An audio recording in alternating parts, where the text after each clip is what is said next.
In today's news, we uncover a new scam going around in Khao San Road.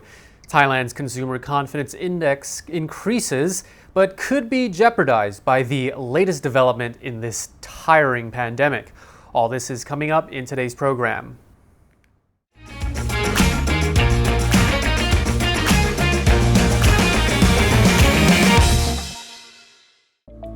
Thailand News Today is brought to you by 5-Star Marine. You're watching Thailand News Today, bringing you the latest top stories in Thailand and sometimes beyond. My name is Jed Gunther, and in our first story, tourism is back, so better be quick in devising new scams. A new warning has gone out as yet another scam is being perpetrated on foreigners on Khao San Road. This time, scam targets are would-be do-gooders trying to help return a lost wallet. A man recently reported to local media that he stumbled upon a wallet on the ground lying innocently next to a lamppost. He picked it up and inspected the lost wallet and discovered 1,000 baht inside. He knew he wanted to do the right thing and turn it in, but it was very late and everything was closed, so he decided to hang on to it until the morning when he could return it to its rightful owner.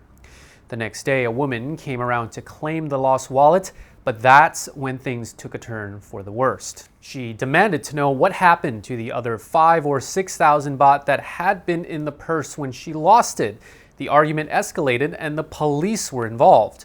The Chana Songkram police informed the man that his good deed had left him on the hook for the money the lost wallet owner claimed was missing. They advised him, despite his protests, that if he did not pay her the money, he could be prosecuted for theft. The man was shocked that the police were taking the woman's side and treating him as a criminal for trying to help.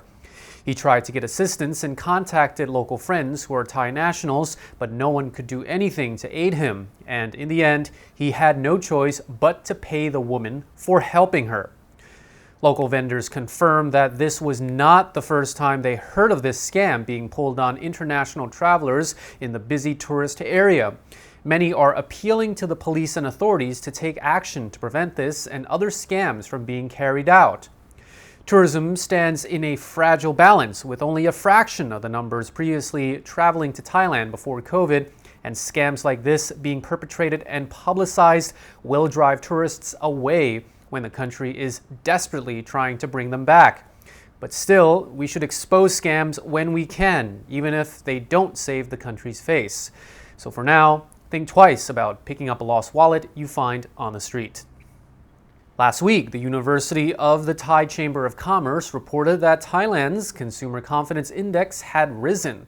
The country's CCI rose from 40.2 to 41.6 in June, indicating that Thailand's economy is slowly but surely making a comeback after being devastated by the government's COVID restrictions.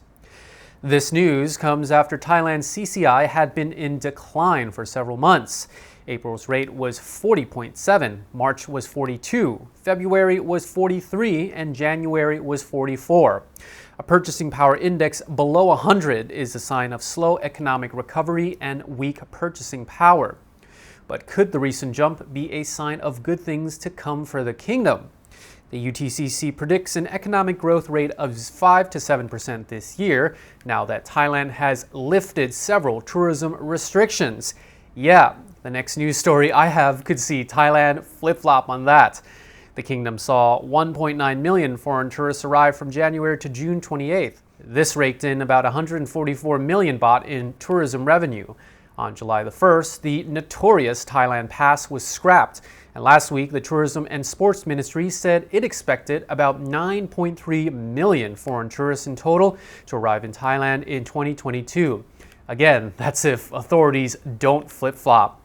If the ministry's dreams come true, Thailand's tourism revenue this year could likely be over 1.27 trillion baht. UTCC President Thanawit Pongwichai acknowledged that the economic recovery also follows the extension of bar and pub service hours earlier this month.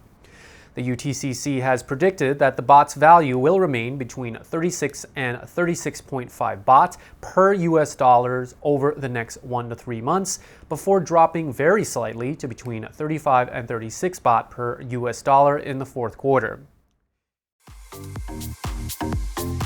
Choose your trip to your favorite island with 5-Star Marine. Go to 5starmarinephuket.com. And here we go again. Please don't shoot the messenger. The UN and the World Health Organization is actively following a new sublineage designated BA 2.75, another variant of the Omicron. It was first detected in India and has since been found in 10 other countries.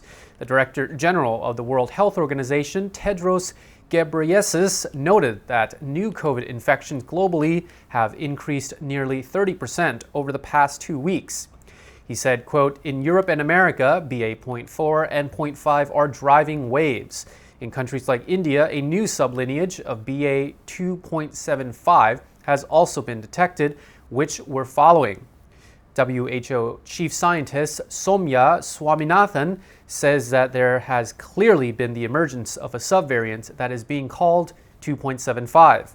He said, quote, "There are still limited sequences available of the subvariant to analyze, but this subvariant seems to have a few mutations, and it's still too early to know if this subvariant has properties of additional immune evasion or indeed of being more clinically severe." The scientists noted that the WHO is now actively tracking BA 2.75, and the WHO Technical Advisory Group on SARS-CoV-2 virus evolution is constantly looking at the data from around the world.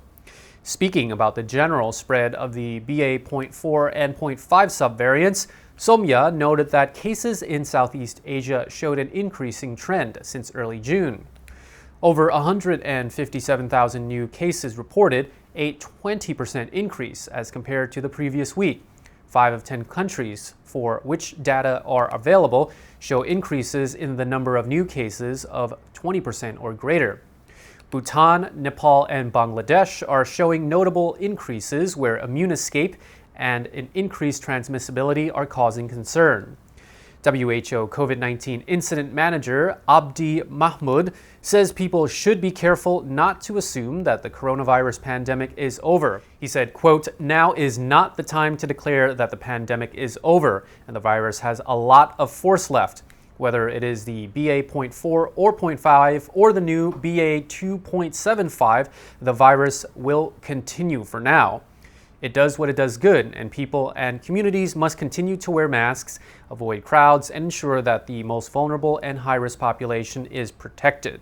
So be sure to subscribe and follow the Thaiger, as we'll certainly report on all the 99,000 new variants that will come." On Friday morning, July the 8th, a traditional Thai ceremony took place near the Thang Road Road in Pattaya to celebrate the rise of 8 pillars of a new Eastern Economic Corridor development project, where 5 luxury villas and a hotel are scheduled to be constructed. The architect responsible, Mario Clef, and his construction company, 1D Group Asia Company Limited, prepared the construction site for the celebration of the concrete pouring of the King and Queen pillars. The King and the Queen pillars are the focal points of the foundations that form and carry a new building. Usually these ceremonies will be held with either monks or Brahmin. For special projects or ones the government especially wishes to celebrate, both may attend and a large ceremony will be held, such as in this case. The foundations of the buildings are built with heavily post-tensioned, high-strength marine concrete, a procedure that has not yet been initiated in residential construction in Thailand. The large King and Queen pillars carry precast, pre-stressed concrete girders of 18 meters, which are produced on-site by 1D Group Asia. Furthermore, the construction team claims they can build the villas and the hotel within just 4 months. And that's all for our report from Thailand News Today. The show will be back tomorrow. Meanwhile, have a wonderful day, and you're now up to date on the Thaiger.